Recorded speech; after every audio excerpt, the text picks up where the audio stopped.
Amen. Hallelujah. Kumusta po? Ating pagpapasting. Enjoy ba tayo sa pagpapasting natin? Ano bang nararamdaman natin ngayon sa ating pagpapasting? Di ba? Magaan ang ating pakiramdam. Amen? Sabi ni Ate Ibs nung nag-fasting tayo nung nakaraan, mag-declare daw ulit ako ng fasting. Kaya nag-declare ulit ako ng fasting ngayon. Naka-declare din sa Jerusalem Pastoral. Hallelujah. Sige po, bago tayo mag-umpisa, tayo manalangin. Father God, maraming salamat po sa oras na ito. Salamat po, Panginoon, sa opportunity na muli kami ay nagkasama-sama, Panginoon, O God, upang pag-aralan ng iyong banal na salita. Salamat po sa banal mong Espiritu na alam namin, nakasama namin sa aming kalagitnaan. Salamat po sa presensya mo, Panginoon, O God, na patuloy na nararamdaman at nararanasan namin. Lord, ang gabing ito ay gabi mo po, Panginoon, O God. Hallelujah. Kaya sa inyo namin, pinagkakatiwala, binibigay ang lahat ng bagay, Panginoon. At itago mo po ako sa likod ng iyong cross. Lahat ng lalabas sa aking mga labi ay magmumula lamang sa inyo. Salamat po in Jesus' name. Amen. So, ano kaya sa palagay niyo ang ating pag-uusapan ngayong gabi? Fasting. Pagkain. Pagkain ba? Masarap magbakasyon sa Pilipinas. Amen. Kasi puro mga pagkain. Naalala ko nung nasa Pilipinas ako, sabi ni Mayumi, ng Jollibee lang, masaya na ako. Kaya lang, hindi ako nakabili ng Jollibee. Kasi sobrang stress talaga ako nung pabalik na kami rito. At tumawag si Karen sa akin, sabi niya, Mami, Bimet, hindi na ako sasakay sa Philippine Airlines kahit na kailan. Dahil sobrang stress ang binigay sa akin. Hallelujah. So, kahit na po ganun, mahalin natin yung atin dahil sa Philippine Airlines. Kahit na nakakaranas tayo ng mga ganun. Hindi pa siya pabalik dito Ano pa lang siya, Palawan to Cebu pa lang yun pero yung na-experience niya. Pero kailangan maka-experience ng ganun para tayo ay matutong tumawag sa Panginoon. Amen? At tayo po ay nasa year 2026. Hallelujah. Salamat sa mga nagdaang taon. Amen. Salamat sa 2025. Marami po ang mga naranasan natin. Excited ba ang 2026? Amen. Hallelujah. Nag-farewell na ba tayo sa 2025? Marami tayong naranasan mga pagpapala ng 2025. Marami tayong naranasan ng mga pagsubok. At ang lahat ng yun ay pinagpapasalamat po natin sa Panginoon. Amen. At dahil tayo ay nakapasting, ang ating pag-uusapan ay patungkol sa pagpapasting. Kaya, so doon sa mga nag-birthday at may birthday, hindi natin ma-celebrate yung birthday ninyo dahil tayo ngayon ay nagpapasting. Amen. Pinapalusog natin yung ating espiritu sa pamamagitan ng pag-aayuno. Amen. Ano ba ang pagkakaunawa natin sa fasting? Ito ba ay pagpapapayat lang o pagdadayat lamang? Kung mapapansin po natin sa Facebook ay usong-uso yung intermittent fasting. At saka yung Daniel fasting, ginagamit nila yung Daniel fasting para pumayat sila. Pero actually, hindi po natin ginagawa yun bilang isang Kristiyano. Amen. Dahil para po sa atin, ang pagpapasting ay napaka-banal po dito. Amen. Dahil kung matatandaan po natin sa Old Testament, nagbigay ang Panginoon ng Atonement Day, yung Yom Kippur. At yun po ay holiest holiday ng mga Israelita. Amen? At ang sabi doon ay, ano ba yun? Katimato ba? Ano ibig sabihin noon? Isulat daw yung ating pangalan. Naisulat na! Amen? Naisulat na ba? Nung tinanggap natin si Jesus Christ. Kaya hindi na natin pwedeng sabihin pa na kagaya nila. Sila naghihintay pa lang. Tayo tinanggap na natin siya. Kaya hindi nakatimato ba kailangan nating sabihin doon. Amen? So sabi dito, ano daw ba yung fasting? What is fasting actually? Fasting is abstaining from food for a set period of time. Sabi po dito, a concrete way to offer God a sacrifice. Fasting is a way to intensify your ability to pray. Fasting helps you focus and hear from God more clearly. Fasting is a spiritual discipline. It helps us grow in our faith. Amen? So, yung pagpapasting daw, abstaining from food. Kung atin pong makikita yung lahat mababasa sa Biblia, yung lahat ng mga propeta noong unang panahon na nag-fasting, fasting talaga sila for 40 days. Amen? Ito kayang ginagawa natin. Alam niyo po, sa pagbabasa ko, sabi doon sa Daniel, punta tayo doon sa Daniel chapter 10. At tinignan ko sa lahat ng translation, iisa lang po yung nakalagay doon. Sabi niya doon, nang 3 taon ng paghahari ni Ciro ng Persia, isang pahayag ang dumating kay Daniel na tinatawag ding Belteshazzar. Ang pahayag na iyon ay totoo, ngunit mahirap unawain. Ngunit nauunawaan din ito ni Daniel sa pamamagitan ng pangitain.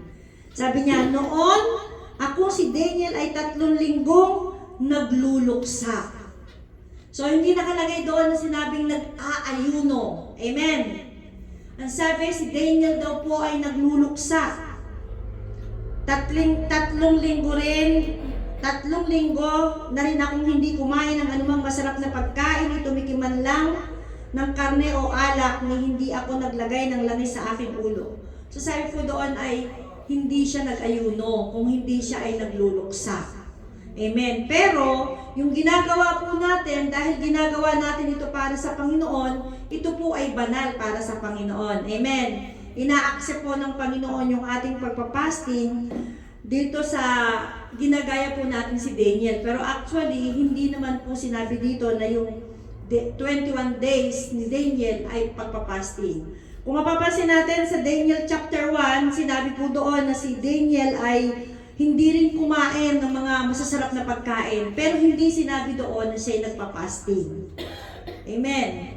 Sinubok lamang siya doon. Sabi ni Daniel na hindi siya kakain talaga ng mga inoffer sa mga Diyos-Diyosan. Sabi niya, pakainin niyo ako ng mga gulay at makikita ninyo yung pagkakaiba. Pero hindi sinabi doon na fasting. Pero dahil tayo nagtatrabaho, hindi natin maibigay yung pool na pananalangin at pag-worship sa Panginoon, kaya ginagaya na lang natin si Daniel. Amen. At tandaan po natin, lahat ng ginagawa natin para sa Panginoon, ito po ay banal. Ito po ay ino-honor ng Panginoon. Amen? Pwede tayo mag-fasting ng once a day. Ino-honor ng Panginoon yon. Pwede tayo mag-fasting ng 6 to 6. Ino-honor ng Panginoon yon. Amen. In-explain ko lamang po para maunawaan natin. Kasi kalimitan, naging na natin yung Daniel fast, but actually, hindi po yung fasting. Sabi doon ay nagluluksa lamang si Daniel, nagdadalamhati, nalulungkot sa ibang translation, nalulungkot lamang, lungkot na lungkot po siya. Bakit? Dahil doon sa pangitain ay pinakita sa kanya ng Panginoon. Amen. So ngayon po ating pag-aaralan ay ang pagpapasting. Sabi dito, fasting and prayer for protection. Kailangan pala natin yon, fasting and prayer para sa ating kaligtasan. Amen? Para sa ating protection, lalo na po ngayon, di ba, nagbabadya na naman ang gera. Hindi natin alam kung totoo ba ito o ito ay mga balita lamang o fake news. Pero actually, ay marami na pong sinasabi doon na pinakawala ng Iran na naman ng mga missile, pero hindi natin naririnig dahil nai-intercept ng Iron Dome. Amen? At marami pang mga tayong mga naririnig na nakakatakot, di ba? Nakakalungkot. Alam nyo, sa pag-uwi ko po, lungkot na lungkot ako dahil doon sa mga nangyayari sa Pilipinas. Pagdating ko po ng Pilipinas, doon sa lugar na kung saan ako nag-stay, ang sumalubong po sa akin ay karumal-dumal na krimen. Yung pong 5 years old na bata na nangangaroling lamang ay nawala At natagpuan po siyang patay dahil hinulog siya dun sa building, sa second floor ng building kung saan siya ni-rape.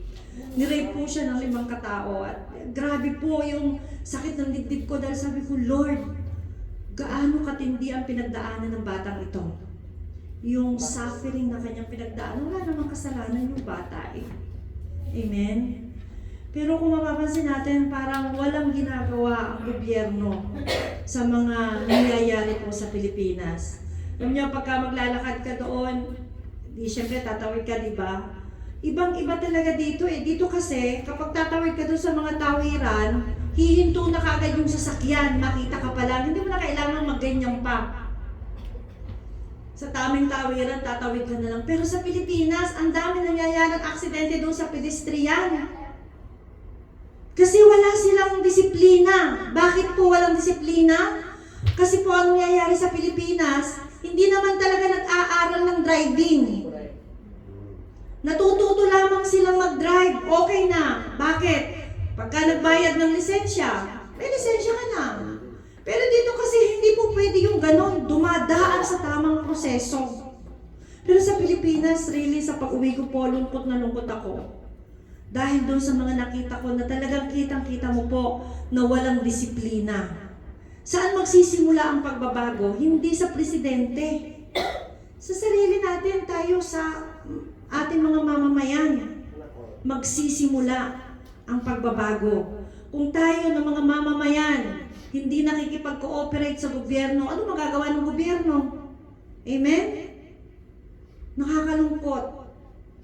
At marami po akong napapanood ng mga vlogger na tumutulong sa yung mga mahihirap, di ba, yung mga nangangailangan.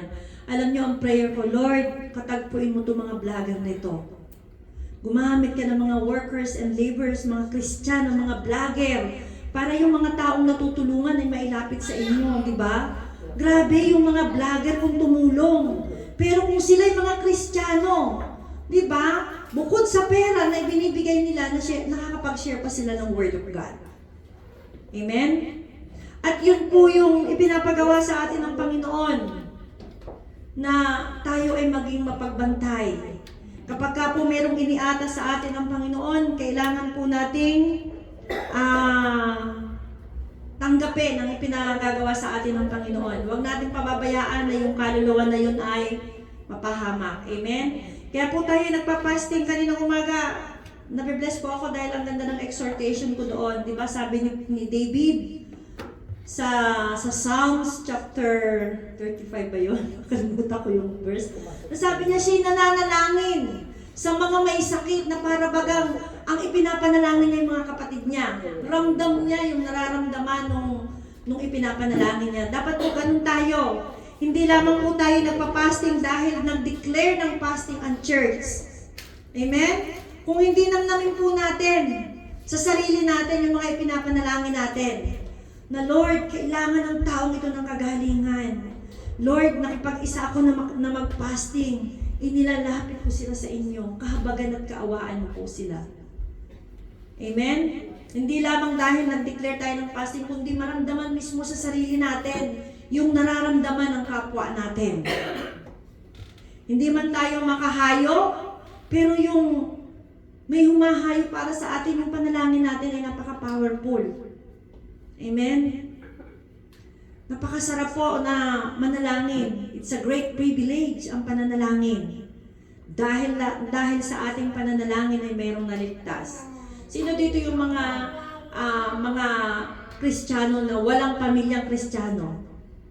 Talagang Katoliko talaga tayo nagmula. Pero bakit tayo naligtas ngayon? Bakit natin nakilala ang Panginoon? Dahil mayroong mga taong nag-fasting para sa atin, hindi man nila tayo kilala. Amen? Nag-spend sila ng time, nagsakripisyo sila na hindi sila kumain para sa kaligtasan natin, para tayo makakilala.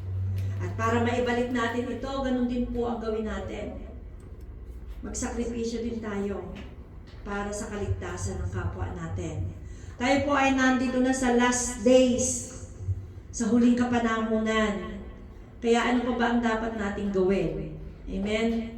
Kailangan ibigay na po natin ang the best sa Panginoon. Nakikita nyo, alam nyo, kung umuwi kayo ng Pilipinas, mararamdaman nyo doon na talagang tayo ay nasa kapanahunan na ng last days. Amen? Sa Japan po, meron po doong restaurant na, kalimutan ko kung anong pangalan ng restaurant na yon. Wala na po nagtatrabaho doon ng mga tao. Puro mga robot na nagtatrabaho doon. Kung makikita natin doon sa Facebook, di ba, tuwang-tuwa tayo na meron mga, wow, yung mga robot nagtatrabaho. Sa Jerusalem, nung kumain kami sa Jerusalem, wala, sino kasama dito? May mga robot na doon nag-serve ng pagkain. Akala natin tuwang-tuwa tayo, pero hindi natin alam na ang mga robot na yan ang magiging kaagaw natin sa trabaho. Time will come, mawawalan tayo ng trabaho. At 3 lamang daw ang matitirang may trabaho. Ang natandaan ko lamang ay engineer. Bakit engineer? Sila yung nag-aano ng robot, di ba?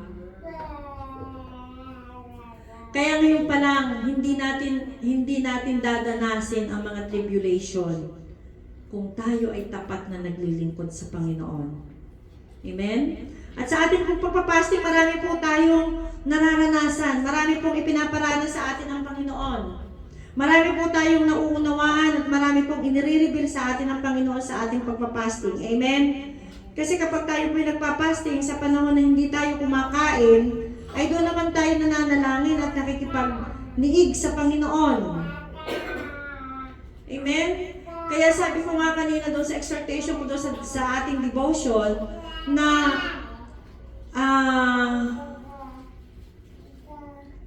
hingin natin sa Panginoon na sa ating pagpapasting na ito ay mayroong mangyaring kakaiba sa ating buhay. Hindi lamang doon sa mga prayer focus natin, kundi tayo mismo makaranas. Amen? Makaranas tayo. Magkaroon ng pagbabago ang ating buhay. Sa pinansyal, sa ating kalusugan, sa paglakad natin sa Panginoon, sa pamilya natin, magkaroon tayo ng breakthrough. Amen? Magkaroon po tayo ng mga personal devotion. Hindi lamang po doon sa prayer request natin ang ibataw natin sa prayer. At ako meron akong mga isinusulat doon sa aking personal devotion. Kasi hindi naman tayo perfecto di ba? Marami pa rin dapat baguhin sa ating mga buhay. Araw-araw binabago tayo ng Panginoon kung tayo magpapabago sa Kanya. Amen? Hindi natin pwedeng sabihin na, ako'y Kristiyano na, wala nang dapat baguhin sa akin. No. Araw-araw, magpabago tayo sa Panginoon. Amen. Lagi nating hilingin sa Banal na Espiritu na i-expose ng Panginoon i-expose ng Banal na Espiritu yung puso natin. Dahil mayroong mga hidden dun sa puso natin. Meron tayong hidden na anger, meron tayong hidden na bitterness, di ba? Meron tayong hidden na sama ng loob sa kapwa natin, di ba? Imposibleng wala. Nararanasan natin yun. At lagi nating hingin sa Banal na Espiritu na i-expose niya yung laman ng ating puso. Para makita natin ano ba yung laman ng puso natin. Amen? Sabi nga, holiness always begin in the hidden places. Tama ba yon? Ang holiness daw ay nagsisimula sa hidden places. Saan yon? Ano yung hidden places na yon? Yung ating puso. Doon nagsisimula yung holiness. Kaya nga sabi ko, anong inilalabas ng ating puso ay kung anong laman ng ating puso, siyang ilalabas ng ating puso. Kaya kung ang puso mo ay punong-puno ng bitterness, maniwala kayo ng laman ng laging ng nguso mo, ibinubukan ng nguso mo. Amen? Di ba pagka in love tayo, sino nakaranas na niyang ma-in love? Di ba? Para laging may puso. Pwede mabel. Hallelujah, sa ating mga. Hi, praise God. Pagka tayo in love, ang laman ng puso natin ay palaging love, di ba? Pagka tayo galit, ang laging laman ng puso natin ay lagi tayong galit, lagi tayong inis. Konting salita lang sa atin, parang sasabog na kagad tayo. Pero kapag ang laman ng puso natin ay love, di ba? Kita mo yung sa mata mo, yung puro puso. Lumalabas na yung love Sister Yumi. Alam ako kay God. Hallelujah. Praise God. So sabi po dito sa Ezra 8 verse 21, sabi niya, there by the Ahava Canal, I proclaim a fast so that we might humble ourselves before our God and ask Him for a safe journey for us and our children with all our possession. Napakaganda po ng sinabi dito ni Ezra. Alam niyo kung bakit ganyan ang word ni Ezra? Nasabi niya doon sa pangpang ng ilog Ahava, sinabi ko sa buong grupo na kaming lahat ay mag-aayuno at maninikluhod sa harap ng aming Diyos upang hingin sa Kanya ang napatnubayan kami at ingatan sa paglalakbay, pati na ang aming mga anak at ari-arian. Alam niyo po, sila Ezra, nanggaling sila sa Persia. Sabi ni Ate Eves, ang ganda niyang Book of Ezra. Nagbabasa siya ng Book of Ezra. Nabasa na daw yung Book of Ezra. So, si Ezra po ay galing doon sa Babylonia. Di ba? Sila po ay pinayagan ng hari. Imaginin mo kung gaano katindi ang favor ng Lord kay Ezra. Kasi grabe yung pakikipag-niig niya sa Panginoon. Imaginin mo, ikaw ay nandoon sa lugar ng kaaway, nandun ka sa Palestinian, sa Gaza. Pagkatapos sasabihin sa ilang Prime Minister ng Gaza, o sige, Evelyn, ikaw ay pinapayagan kong bumalik ng Jerusalem. Wow. Sabi niya, di ba? That's a favor. At hindi lamang yon. Sa pagbalik po ni Ezra, marami siyang mga dala-dala. Hindi siya umuwi ng Jerusalem, hindi siya bumalik ng empty-handed. Amen? Anong ginawa doon natin sa mga Israelitang bumalik dito sa Israel? May mga dala-dala sila. Even doon sa gagawing templo, di ba? May mga dala sila na mga kakailanganin na gagamitin doon sa templo. Ganun katindi, ganun kabait ang hari ng pinanggalingan nila. Kaaway nila yun eh. Sila ngayong bumihag sa kanila, di ba? Dinala sila doon sa Babylonia. At makikita po natin dito na si Ezra hindi po siya naging mayabang. Di ba kung tutuusin, wow, pinayagan na ako ng hari. Okay, di na ako mananalangin. Di ba? Kasi pinayagan naman ako. Pinayagan naman kami ng hari eh, di ba? Pero ang ginawa po ni Ezra habang sa kanilang paglalakbay ay in-encourage po niya yung mga grupo, yung mga kasamahan niya para po mag-fasting. At sa sitwasyon po natin, ito po yung kailangan natin ngayong 2026, di ba? Itinuturo sa atin na bago dumating nung kami nag-aaral sa Bible School, ay tinuturuan po kami na kung gusto natin na maging maayos yung mga darating na buwan, mag-fasting ka ngayon before, di ba? Si David ay nag-fasting nung panahon na buhay pa yung kanyang anak. At nung patay na yung kanyang anak, ay huminto na siya sa pagpapasting. So ganon, para po sa sasalubungin natin, di ba 26, nandito na tayo sa 2026. Ipag-fasting natin yung mga daraang pa na mga month na natitira sa atin. Napakarami natin pinagdaanan ng 2024, 2025. Ako, simula 2020 hanggang 2023, matindi po yung mga, 2019. 2019 namatay ang tatay ko.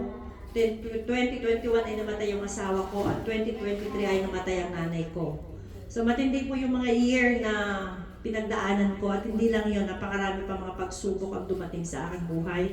At to God be the glory, dahil nung last December po ay kinumbik ako ng Lord na magbakasyon sa Pilipinas. Amen.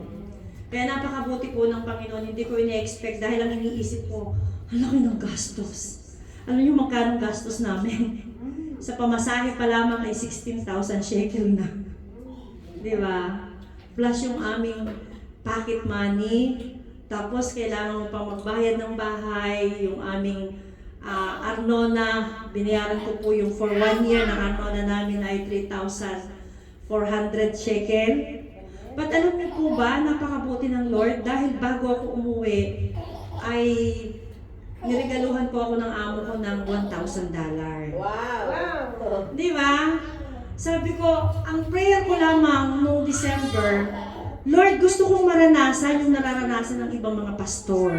Na sila'y nakakauwi ng libre ang pamasahe. Nakakapunta na sila sa ibang lugar na libre ang kanilang pamasahe. Amen? Lord, anak mo rin po ako. Gusto ko rin maranasan yung mga nararanasan nila. Amen? At nung pauwi po ako ng Pilipinas, kinumpik ako ng Lord na mag-bless. Sabi ko, Lord, ang laki naman nung sinabi mo sa akin na i-bless ko doon sa isang church. Sabi ko, kano lang matitira sa allowance ko kapag pag ibinigay ko to? Pwede bang bawasan?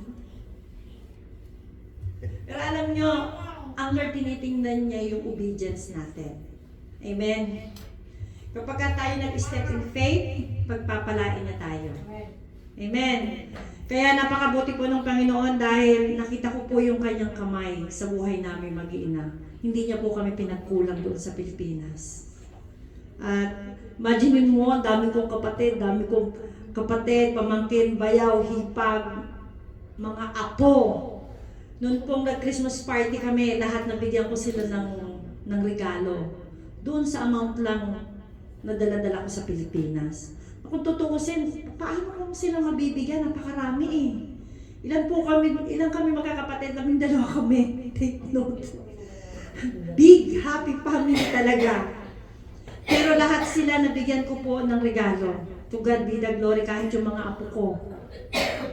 Nabigyan ko po sa biyaya at grasya ng Panginoon. Sa Panginoon po nanggaling ang lahat ng provision na ginastos namin doon sa Pilipinas.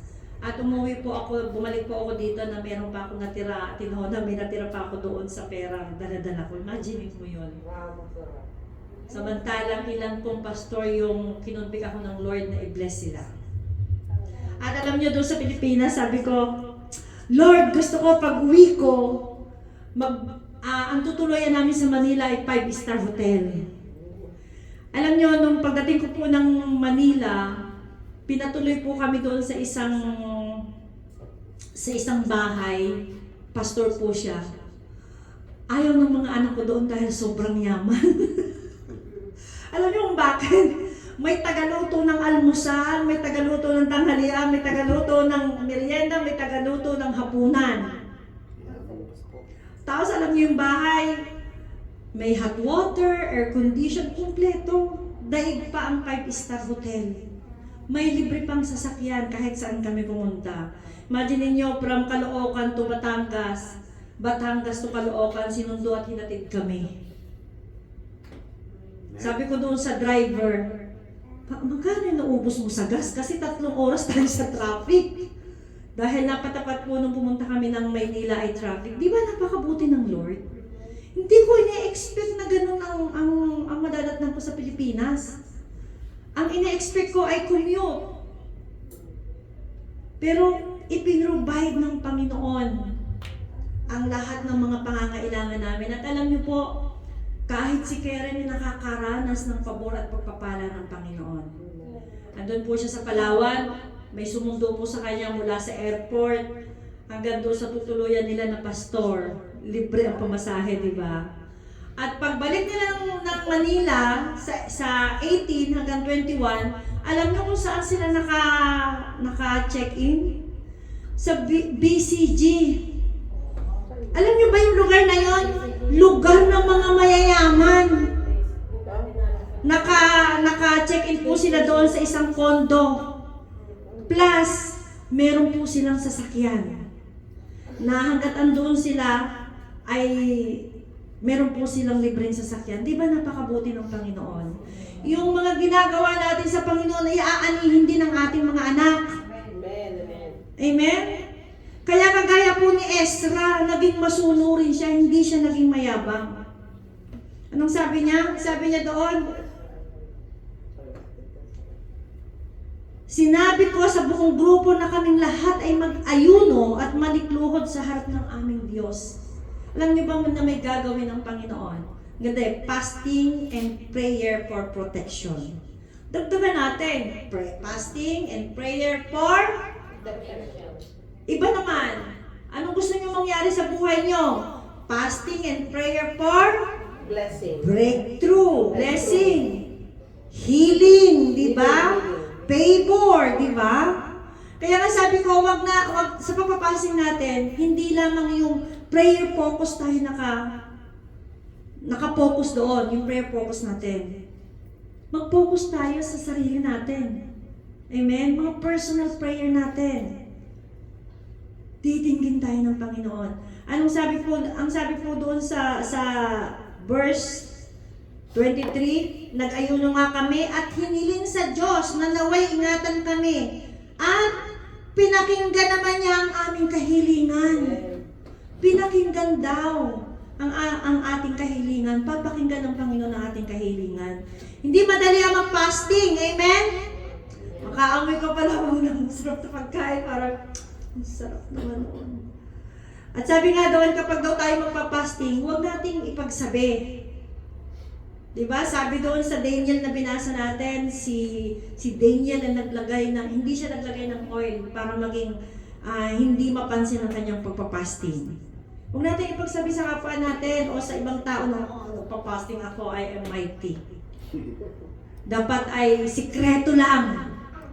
Di ba? Sikreto lang yung ating ginagawa, walang nakakaalam. Alam niyo, niremind ako ng Lord, nagpakain ko, nag-dinner ang amo ko kagabi. Ang bisita po niya ay Prime Minister ng France, mag-asawa. At habang nagluluto kami, yung amo ko sinubuan ako ng, at meron siyang tawag doon sa ginawa niyang pagkain. Hindi na ako naka-imake, di ba? Hindi ko pwede sabihin, ako fasting ako, di ba? Kasi niremind ako ng Lord na huwag sasabihin. So, kasi magkakasala din sila. Kung sabihin mo, nakapasting ako, tapos pakainin ka. Sabi ko, Lord, patawarin mo po ako, nandito na eh. Kinain ko na po. Kasi masarap siya. Yung, para siyang meatball na may laman sa loob. Pero hindi siya meatball eh. Ano yun? Para siyang cracker na may laman sa loob, para siyang bilog. Tapos nilagyan ng palaman sa loob. Bigla ba naman isinubo sa akin kagabi? Sabi niya, masarap. So sabi ko, Lord, forgive me. Kaya kumain na rin ako ng Lord, forgive me talaga. So sabi doon, huwag daw nating ipagsasabi kung tayo ay nakapasting. Dapat ay tayo lang at ang Panginoon ang nakakaalam. Of course, alam naman natin dahil corporate ang ating fasting. Pero huwag na nating ipagsabi sa iba. Kasi ang sabi po sa Matthew ano ba yun? 6. Nasabi doon sa Matthew 6, when. Diba? Sabi doon, hindi sinabing if, when, kapag ikaw ay mag-aayuno. Diba? So kapag ikaw ay mag-aayuno, huwag mo ipagsabi, ay nakapasting ako. Dati ganun ako kasi nung nag-aaral ako sa Bible School, kailangan once a week ay meron kaming fasting. Eh syempre, wala naman akong alam. Kaya pag nakapasting ako, para mayabang-yabang ko pa, di ba? Hindi ko pa kasi nauunawaan. Pero ngayon, pagka daw tayo ay magpapasting, dapat daw ay walang nakakaalam. Amen. Even yung mga prayer natin, kung hindi pa ito sinasagot ng Panginoon. Kasi merong mga, anong tawag doon? Aynara. Ano yung aynara? Mga bad eye. Hindi, mga bad eye, nahaharangan.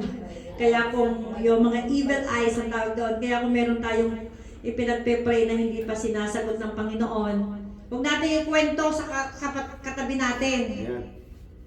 Kasi naririnig ng, alam mo, ang demonyo ngayon hindi na siya nakikinig lang. Anong ginagawa ng demonyo ngayon? Sabi, ay, pagod na pagod ako, sabi ng demonyo, lalo ko si papagurin. Nagbabasa na ng Facebook. Ba, marunong magbasa si Satanas. Kaya pagka sinabi natin, I am blessed, sabi ni Satanas, blessed daw siya. Lalo ko siyang pagpapalain. Mag-Facebook ka mo. Di ba? Scroll ka pa. At kinukuha ng kaaway yung ating time sa pag-i-scroll ng pag-i-scroll. Amen? Hindi natin napapansin. Kaya kailangan natin ng fasting talaga. Anong ibig sabihin ng fasting? Humility. Humbleness, di ba? Sabi po dito, meron daw, why we need to fast for 2026? Bakit kailangan kaya natin mag-fasting ngayong 2026? Kailangan ba natin to? Amen. Kailangan. At sabi po, meron pong 5 reason according to Ezra 8 verse 21. Ito po yung 5 reason bakit kailangan natin mag-fasting. Sabi po dito sa Ezra 8 verse 21, humble yourself before God. Sabi niya, manikluhod tayo, magpakumbaba tayo sa harap ng Panginoon. Amen? Sabi niya sa James 4:16, sabi niya, God resists the proud but give grace to humble. Si Ezra po, hindi siya naging mayabang. Kahit na siya mayroong pahintulot ang hari na sila ay lumabas ng Babylonia, na sila ay humayo, may mga dala pa silang mga pagpapala, hindi siya naging mayabang. Anong ginawa niya habang sila ay nandoon at nagta-travel? Habang sila ay nag-journey, pabalik ng Jerusalem, in-encourage niya yung kanyang mga kasamahan na mag-ayuno. Hindi natin kaya. Amen? Maaaring sa kanilang, ang sabi pa po dito sa verse 7, ay bantayan ninyo sila dahil baka may mga humarang sa kanila, di ba? Bantayan nyo, ingatan nyo sila. Imagine mo yung pahayag ng hari, pinababantayan pa sila Ezra. Pero kahit na ganon, nag-ayuno pa rin po si Ezra. Nagpakumbaba pa rin siya, Lord, hindi ko kaya. Di ba? Hindi namin kaya na lumakad ng wala ang presensya mo. Ganon din po tayo ngayong 2026. Amen? Maging kagaya po tayo ni Ezra. Humble ourselves before God. Magpakumbaba tayo sa Panginoon. Kung nung mga nagdaang panahon, naging mayabang tayo. Especially pag tatayo dito tayo sa pulpito. Ayaw ko na magpaturo kasi alam ko na. Huwag mo akong turuan, huwag mo akong itama dahil alam ko ng lahat. Kung ganyan po yung naging isipin natin noon, ngayon, ang pagkakataon, mag-humble tayo habang tayo nakapasting. Lord, patawarin mo po ako ng mga nagdaang panahon. Naging mayabang ako. Amen? Sinuway ko yung mga nakakataas sa akin. Sinuwag ko yung mga leader ko. Amen? Dahil ang sabi po dito, God resists the proud, but give grace to humble. Amen? Nakakalungkot pagka ang Panginoon ang nagbaba sa atin. Pag ang Lord ang nagpahiya sa atin. Amen? Pangalawa, ano daw? 5 reason according to Ezra. Number 2, sabi niya, seek God wholeheartedly. Wholeheartedly daw, buong puso. Dagdagan natin buong kaluluwa, buong isip. Di ba? Wholehearted, sabi sa Daniel 9 verse 3, Then I set my face toward the Lord God to make request by prayer and supplication with fasting and sackcloth and ashes. Yun po yung ginawa ni Daniel. Nagpakumbaba po siya sa harapan ng Panginoon. Amen? Napakaganda po nitong Daniel chapter 9. Sabi niya po rito, itutuloy ko po yung pagbabasa. Sabi niya, dahil dito, buong taimtim akong nanalangin at nakiusap sa Panginoong Diyos. Di ba? Taimtim daw si Daniel nanalangin at nakiusap sa Panginoon. Sabi niya, nag-ayuno ako, nagsuot ng damit panluksa at naupo sa abo. Nanalangin ako kay Yahweh na aking Diyos at inihingi ko ng kapatawaran ang mga kasalanan ng aking mga kababayan. Diba sa atin pong sa pagsisik po natin sa Panginoon, maraming i-reveal ang Panginoon sa atin. Hindi lamang para sa sarili natin. Amen? Maaaring sa ating pagpapasting, sa ating pananalangin, ay hilingin ng Panginoon na ipagpasing natin ang ating bayang Pilipinas. Sabihin ng Panginoon sa atin, once a week, pagpasting mo ang bansang Pilipinas. Kaya ba natin yon? Baka dito lang yung music lang ang hinihingi na magpasting, hindi pa natin magawa kasi masarap kumain. Masarap kayang kumain, di ba? Tumaba nga ako sa Pilipinas Sabi ni Bless, Mommy, I like to stay in the Philippines because I taste the real food here in Philippines. Real daw yun. Sabi ko, why? Morning, afternoon, sabi niya, 3 o'clock, evening, sabi niya, kumakain tayo dito. Pagmulat pa lang ng mata, meron ng pandesal. Pagdating ng alas 11, meron ng pagkain. Pagdating ng alas 3, meron. Pagdating ng alas 7, meron na naman. At hindi pa sila makontento pagdating ng 12 o'clock midnight. Lumalabas pa sila. Pupunta ng 7-Eleven.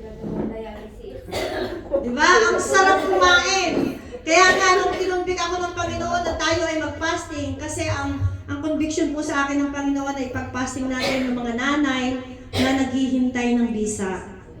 Mga nanay na mayroong mga anak dito. Yun po ang conviction sa akin. Sabi ko, Lord, wag muna ngayon, dito pa ako sa Pilipinas. Hallelujah. Humingi pa ako ng ano, kaya pagdating ko, sabi ko, Lord, umpisahan namin ang fasting. At hindi lamang yun ang ating ipinagpa-fasting, kundi yung mga may sakit. Napakarami po ng mga may sakit. Kailangan din natin ipag-fasting. Naipag-fasting na natin ang Pilipinas nung nakaraan. At nakita na nga natin. Nakita nyo ba? Napansin nyo ba? May ginagawa ang Panginoon sa ating bayang Pilipinas. Hindi ko sinabing pag-fasting nyo na may mamatay pero di ba, namatay na yung isang congressman. Hindi natin hiningi mamatay sila kung hindi sila baguhin ng Panginoon. Amen. Kaya tayo nagpa-fasting para hingin natin sa Panginoon, nakatagpuin sila ng Panginoon. Amen. Meron po tayong pananagutan.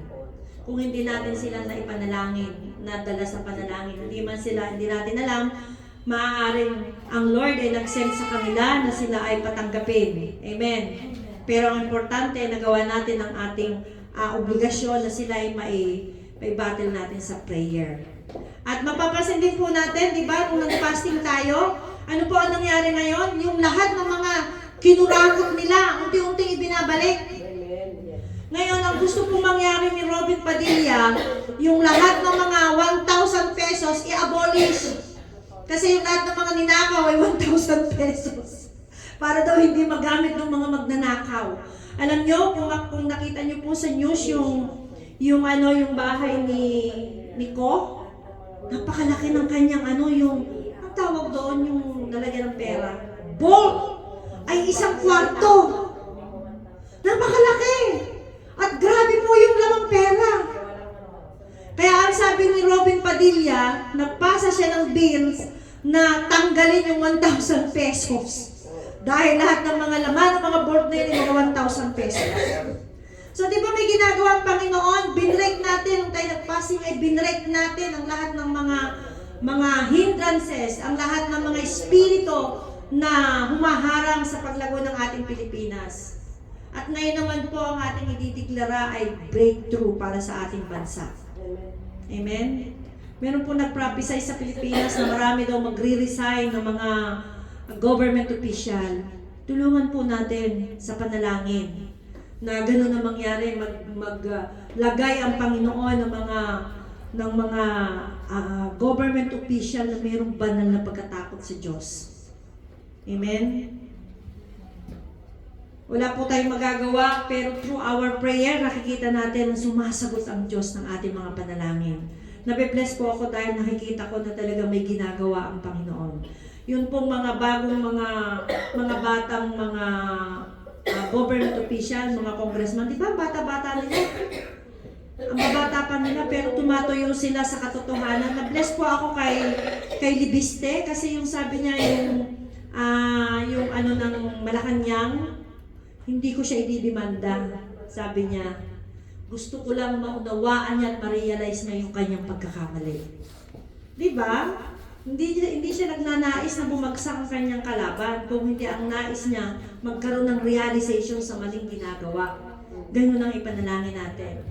Sila'y lumapit sa Panginoon. Amen. Sa panahon ng sitwasyon na kanilang pinagdadaanan.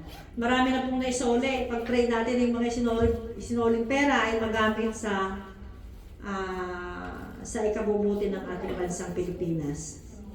Amen?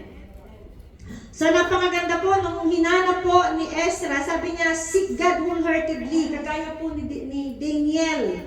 Diba? Hinanap niya ang Panginoon. Wholeheartedly. Ipinanalangin niya yung kanyang mga kababayan. Ganun din po sa panahon ng pagsisik natin sa Panginoon. Ipanalangin natin yung mga nangangailangan ng panalangin. Kagaya ng ginagawa natin. We spend time para po ipag-fasting natin yung mga taong may mga sakit. Diba? At we claim, diba, kung natatandaan natin, ipinag-fasting natin yung tatay ni Sister Jenaline. At nakita naman natin kung paano kumilos ang Panginoon sa kanyang buhay. Amen? So next, sabi niya sa 3, seek guidance from the Lord. Amen? Si Ezra po, ay hiningi po niya yung guidance ng Panginoon. Diba? Kahit na po si Ezra ay pinayagan sila, yung kanyang grupo ay pinayagan ng hari na makalabas ng Babylonia, pinagpala pa nga siya. Imaginin mo yung pinagpala, hinakot lahat ng mga pagpapala. Gusto ba natin yun? Sabi niya, di ba sabi sa Psalms 23, makikita daw ng kaaway. Di ba? Yung, di ba? The presence Of your enemy. Di ba? Pinagpiprepare ang Lord ng table in the presence of our enemy. Makikita ng mga kaaway natin. Huwag mo isipin ang kaaway natin na yung katabi mo. Ang kaaway natin ay sino? Si Satanas. Makita ni Satanas, oh, tinan mo itong ginamit niyang itong tao. Ginamit niya itong magalit ako. Pero ngayon ito katabi ko, oh, nagsishare ng word of God. Tandaan natin mga kapatid, ang enemy, hindi yung katabi natin, hindi yung mga pamilya natin, hindi yung mga kaibigan natin. Ang enemy, sinasabi doon ni si Satanas. Ginagamit lamang yung mga katabi natin, mga kaibigan natin para magalit tayo. Amen? Para mawala ang focus natin sa pinapagawa sa atin ng Panginoon. Di ba pagka ginagalit tayo ng mga kapwa natin, nawawala ang focus natin? So pag nawawala ang focus natin, balik tayo sa Panginoon. Seek His guidance. Amen? Hanapin natin yung pagsama ng Panginoon, yung kanyang guidance. Andyan lagi ang banal na Espiritu na siyang katukatulong natin, na siyang magpapaalala sa atin, gagabay sa atin. Amen? Last, ano po ang last? Sabi niya dito, balik po na tayo dun sa sa chapter sa Psalms 25 verse 9 and 10. Sabi niya, bakit daw kailangan nating maghanap ng guidance mula sa Panginoon? Una, ano po? Para ma-overcome natin yung mga limitation. Ma-overcome natin yung mga nangyayari sa atin. Amen. Sabi niya, to overcome our limitation, His guidance help us avoid stumbling in darkness and provide solution. Kaya humihingi tayo ng guidance sa Panginoon. Para kung ano man yung mga nangyayari sa atin, ay makapag-provide siya ng solusyon. Ano pa raw? Bakit tayo humihingi ng guidance sa Panginoon? Diba? Si Ezra, bakit siya humingi ng guidance sa Panginoon? Para po magkaroon siya ng kapayapaan, peace and security. Dahil maaaring sa kanilang pagta-travel, sa kanilang paglalakad, kahit sila binigyan ng authority ng hari, maaaring meron silang mga makasalubong na hindi nakakaalam na sila ay binigyan ng Panginoon ng hari ng authorization na makalabas ng Babylonia. Amen? Baka kung ano ang gawin sa kanila. Kaya si Ezra ay humihingi ng guidance, humihingi ng para magkaroon siya ng kapayapaan, magkaroon siya ng security. Sabi niya, ang pagkakaroon daw ng kapayapaan at security, sabi niya, gaining wisdom and clarity. Sa paanong paraan? Sa pamamagitan ng pananalangin, pagbabasa ng Biblia, sabi niya, at pagtawag sa banal na Espiritu upang mai-provide niya yung divine insight to discern the will of God. Amen? Sabi niya, at para daw magkaroon ng wise decision para sa pinapagawa sa atin ng Panginoon. Amen? Lagi po nating tatandaan, we are not alone. Amen? Andyan po ang banal na Espiritu na siyang gumagabay sa atin. Sa bawat desisyon na ginagawa natin, sa lahat ng ginagawa natin, tawagin natin ang banal na Espiritu dahil siyang iniwanan ng Panginoon para siya makasakasama natin. Amen. Maya, tanungin ka, pagharap natin sa Lord, anong ginawa mo doon? Sinarili ko ang lahat ng mga problema. Sabi ng Lord, bakit? Kasi hindi ko po kilala yung Holy Spirit, iniwan mo po pala siya sa akin. Diba sabi sa Book of John, iiwanan ko sa inyo ang banal kong Espiritu. So, nandyan lagi ang banal na Espiritu, tawagin lagi natin siya. Magpaturo tayo sa Kanya, magpagabay tayo sa Kanya. Sa bawat desisyon, sa bawat ginagawa natin. Amen? Magpagabay tayo sa banal na Espiritu, hindi niya tayo pababayaan. Meron bang mga nangyayaring hindi maganda, mga negative, pero ina-allow yun ng Panginoon yung mga nararanasan natin ay na mga negative para tayo tumawag sa Kanya at humingi ng guidance kung anong dapat natin gawin. Amen? Sabi sa Psalms 25 verse 9 and 10, sa mapagpakumbaba, siya ang gabay sa Kanyang kalooban, Kanyang inaakay. Tapat ang pag-ibig, siya ang patnubay. Diba? Napakaliwanag doon, siya daw ang patnubay. Tapat ang Kanyang pag-ibig, siya ang patnubay. Ano man ang mangyari sa atin, ano man ang ginagawa natin, hindi niya tayo iiwan. Hindi niya tayo pababayaan, siya ang ating patnubay. Kaya huwag tayong mahihiya na humingi ng guidance sa Panginoon. Huwag tayong mahihiya na huwag nating kalilimutan na tawagin ang banal na Espiritu. Lalo na sa mga decision making natin. Marami tayong mga desisyon na palpak. Amen? Andyan ang Panginoon. Andyan ang banal na Espiritu na magtutuwid at magtatama. Especially, kapag tayo, di ba, kung minsan meron tayong mga nakakausap na nangangailangan ng advice, minsan bara-bara na lang tayo. Instead na makatulong tayo, lalong nakakaperwisyo tayo. Pero kapag hiningi natin ang gabay ng banal na Espiritu, hindi niya tayo pababayaan. Nung nandun po ako sa Pilipinas, umattend ako ng agang simbang gabi. Hindi simbang gabi. Simbang aga. Alas 4 kasi ng madaling araw. At habang nagpipreach po, kasi doon ang tinetrain nila ay mga kabataan. Habang nagpipreach po yung kabataan, ay nilapitan ako ng isang doon. Meron po silang malaking company. At sabi sa akin, pwede bang ikaw ang mag-share? Kasi meron silang Christmas party. Grabe Alam nyo, ang oras ng kanilang simba, ng kanilang service ay 9 o'clock. Natapos po kami ng 6 o'clock ng umaga. So ilang oras na lang natitira? 6, 7, 8, 9. 3 hours ang natitira na lang nung kinausap niya ako para mag-preach po doon sa Christmas party ng company. Kaya habang nakaupo kami doon, sabi ko, Holy Spirit, paano ba yan? Tatanggi ba ako? Pero binigyan kagad ako ng banal na Espiritu ng word na isi-share doon. Amen? Kaya kahit hindi tayo nakahanda, kapag tinawag natin ng banal na Espiritu, hindi niya tayo ipapahiya. Amen? Huwag tayong mahihiya, huwag tayong matatakot na humayo. Huwag tayong matatakot kapag may nangangailangan. Kasi kung minsan ang nagiging hindrance, bakit hindi tayo makahayo? Yung takot natin na wala tayong alam. Hindi tayo pababayaan ng banal na Espiritu. Amen? Hindi. Huwag yung isipin na, kasi pastora ka, kaya natural. Meron ko kaagad isi-share. Hindi po yun.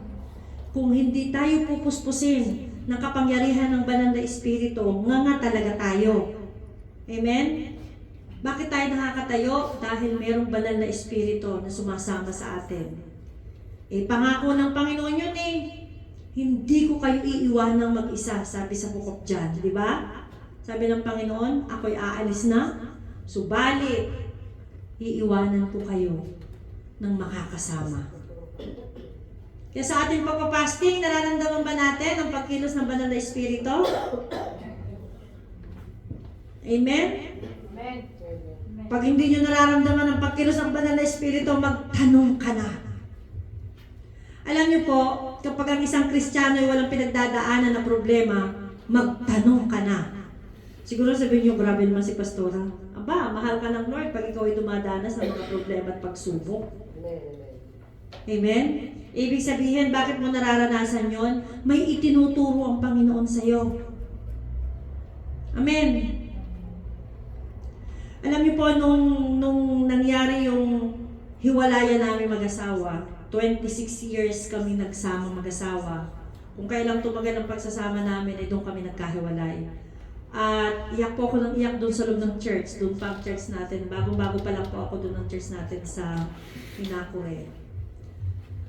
Lord, bakit nangyari sa akin to? Isang word lang ang binigay sa akin ng Lord. I am a jealous God. Walang explanation. I am a jealous God.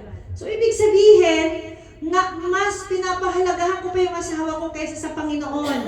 Amen? Kaya nangyari yon. So, kaya sa atin, kapag merong nangyayari sa atin, huwag nating questionin ng Panginoon na galit tayo, Lord, ano po ang itinuturo mo sa akin? Yun ang dapat nating tanungin. Halimbawa, meron tayong nakaalitan, nakapwa natin, ask the Lord, Lord, ano pong itinuturo mo sa akin dito sa kapatid kong ito? Amen? Sasagot at sasagot sa atin ng Panginoon. May tinuturo at itinuturo sa atin, maaaring yung ating behavior ay hindi tama toward them. Amen? Kaya tayo tinuturuan, bakit tayo nilalagyan ng Panginoon ng mga taong mahirap mahalin? Hindi tayo marunong magmahal. Diba? Hindi tayo marunong magmahal, kaya nilalagyan tayo ng Panginoon ng mga taong hindi mahirap mahalin. Hindi naman ibibigay ng Lord sa harap natin yung mga taong madaling mahalin di ba? Napakadali lang nun. Ang inilalagay sa atin ng Panginoon yung mahirap mahalin. Gagamitin pa nga ng kaaway para ikaw ay galitin. Hallelujah. Di ba? Amen. Okay, sabi niya, and last, hindi pa pala last, sabi niya, kailangan daw nating ipag-fasting yung pamilya natin, yung mga relasyon natin sa pamilya natin. Mahal ng Panginoon ang pamilya natin. Amen. Kung ang mga family natin ay hindi pa nakakakilala sa Panginoon, ipanalangin natin sila, ipag-fasting natin sila. Alam nyo, talagang grabe po ang burden sa akin ng Panginoon para sa akin mga anak. Siguro iniisip nyo, yung mga anak nila pastora, yung anak ni pastora, ganito, ganyan. Pero grabe po yung burden sa akin ng Panginoon. At sa tuwing tayo magpapasting, isa po sila sa ibinabatil ko sa prayer. At kung mapapansin natin dito sa Israel, napakahirap dalahin ng mga kabataan palapit sa Panginoon. Why? Dahil yung surrounding na kanilang ginagalawan. Pero kanina po habang nag-worship ako, kasi sabi ko, Lord, ako naka-assign kanina sa 7 o'clock prayer. Bago ako mag-pray, gusto ko mag-worship muna sa inyo. For 1 hour, sabi ko, gusto ko ibuhos yung worship. At ang Lord po ay nagbigay sa akin ng instruction po anong dapat kong gawin para doon sa aking mga anak. Hindi ko po sila tinitigilan ng panalangin at pagpapasting at nakikita ko may ginagawa ang Panginoon. Amen. Kaya sabi po dito, anong kailangan natin gawin for 2026? Ipagpasting natin yung mga miyembro ng pamilya natin na hindi pa nakakakilala sa Panginoon. Amen. Yung mga broken relationship natin sa kanila. Broken ba yung relasyon natin sa kanila? Ipag-pray natin. Ipag-fasting natin yon para magkaroon po kung nasaktan natin sila o nakasakit tayo sa kanila, nakasakit sila sa atin, ipag-pray natin yung healing. Amen? And last but not the least, sabi po dito, financial breakthrough. Sinabi rin po ni Ezra yun, di ba? Sabi niya kanina, sabi niya, ipinag-pray niya, and all our possession. Sinali niya sa pagpapasting niya yung kanilang mga possession na dala-dala. Sa kanilang paglabas ng Babylonia, sa pagbabalik nila ng Jerusalem. At ganoon din po tayo, pagpasting natin yung lahat ng meron tayo. Amen. Kasi sa isang iglap, maaaring ito ay mawala. Di po ba? Sa Pilipinas, grabe, ang dami po ng mga nasusunog na bahay. Ang dami po nung naglindol doon sa Cebu, napakarami po ng mga bahay na nawasak. Landslide, di ba? Yung mga binabaha, di ba? So kahit na meron na tayong mga possession, kailangan pa rin natin siyang ipag-fasting na ingatan ito ng Panginoon. Proteksyonan ito ng Panginoon, yung mga business natin, mga trabaho natin, mga pinagkukunan natin ng mga provision. Ipag-fasting po natin. Yung mga employer natin, ipag-fasting natin sila. Amen? Hindi lamang po yung kung ano yung gusto natin. Ipag-fasting lahat ng mga nakapaligid sa atin. Pag-fasting niyo ako. Amen? Hindi lamang po yung financial breakthrough kailangan natin ipag-fasting, kundi yung mismo nasa kamay na natin. Alam niyo sa Pilipinas, sa mga bangko, napakaraming nananakaw. Diba? Especially, ayoko na magbanggit, baka may mga panood, idemanda ako. Napakarami pong nananakaw na pera. Nagtataka sila paano nangyayari yun. Of course, yun din lang nasa loob naman. Diba? Napakaraming scammer. Alam niyo, nung umuwi ako, mabababa ko pa lamang, kalalagay ko pa lamang ng SIM card, may tumawag na sa akin. Sabi niya, kilala mo ba si ganito? Kasi meron lamang akong i-realize. Sabi ko, I'm sorry. Pinatay ko na. Ba't kailangan ko pa siyang entertainin? Hindi ko naman siya kilala, di ba? Napakaraming scammer. Kaya ipanalangin po natin yung mga mahal natin sa buhay. Alam niyo ba sa Pilipinas, usong-uso yung sinasabing budol-budol. Na kapag nabudol-budol daw ay napapasunod ka. Ipanalangin natin, ipag-fasting natin yung mga mahal natin sa buhay para hindi tayo manakawan ng kaaway. Diba? Marami mga bahay ang pinapasok ng magnanakaw. Yung mga sasakyan, ninanakaw. Diba? Yung mga motor. Imagine mo yung napanood ko na nakasakay sa motor ay tinutukan at kinuha yung motor. Tapos, ang nakakatuwa pa doon, di kinuha yung motor. Ngayon, may ibinebentang motor. Motor niya, kaya binugbog niya yung nagbebenta sa kanya. Binugbog niya kasi sa kanya yon. Amen. Kaya pag-pray natin, ipag-fasting natin, yung lahat ng mga possession natin, trabaho natin, mga nakapaligid sa atin. Kasi kahit mga kamag-anak natin, mga scammer, mga kaibigan natin, kahit mga kaibigan natin, di ba ngayon, kahit mga kaibigan natin, mga scammer, ipag-fasting natin sila. Yung mga nangutang sa atin, ipag-fasting natin sila. Natulungan sila ng Panginoon na makabayad sa atin. Amen? Kaya napaka-importante po sa pagpapasimula po natin ng taon this coming January, marami tayong ibabattle sa prayer and fasting. Kaya ngayong pamagat natin ay fasting and prayer. Nauna ang fasting bago ang prayer. For protection, napakalawak po ng protection, hindi lamang para sa atin, kundi sa lahat na nakapaligid sa atin. Protection sa ating pamilya, protection sa ating mga pastor, sa ating mga trabaho, sa ating mga employer, sa ating mga ari-arian. Amen? Makita mo yung, mabalitaan mo na lamang yung lupa mo, may nagmamay-ari ng iba. Kailangan natin silang ipag-fasting. Kasi ang demonyo ay matalino. Kayang-kaya nilang gawin. Lalo na po ngayon. Alam nyo, may telepono ako ngayon, dumikit ako dun sa anak ko. Pareho kaming iPhone. Biglang nagganyan yung telepono ko. Nakuha niya na kagad lahat ng data ng telepono ko. Imagine mo, kaya napag-isip-isip ko, kaya palang meron pa nga yung mga nananakaw sa bangko, siguro ganun ang ginagawa. Diba? Kasi masyado ng high-tech. Masyado ng high-tech na yung nagulat talaga ako nung nanginig yun ako, sabi ni Bless sa akin, Mami, yung mga ano mo nandito na sa telepono ko. Grabe!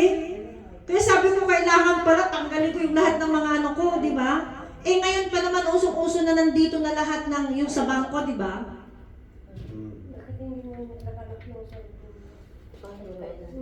Kahit na nakalak siya kapag ano nakadikit. Pag nagdikit sila, nakukuha niya kapag iPhone 17 ito di ba? Masyado ng ano. Nagulat ako nung dumikit kay Mami! Yung mga, di ba? Grabe po. Alam niyo po, ang iPhone ngayon, di ba ano siya, ano bang tawag doon? Megabytes bang tawag doon?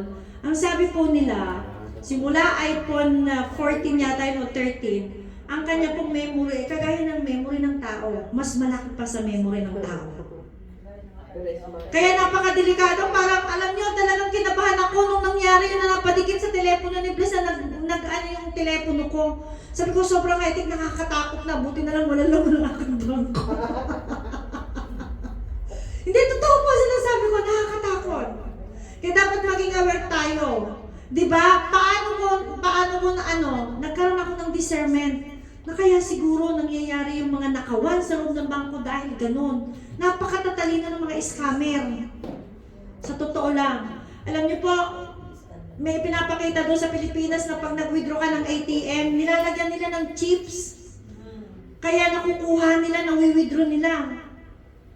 Eh dapat talaga kasi sabi ko kina Karen nung bago sila umuwi ng Pilipinas, kumuha ka ng special na credit card na hindi nakalagay doon yung lahat ng pera mo.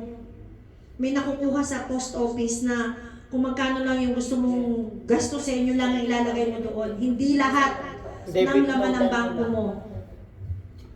Kasi sa Pilipinas, napakatatalino ng tao. Grabe, napakatatalino ng tao.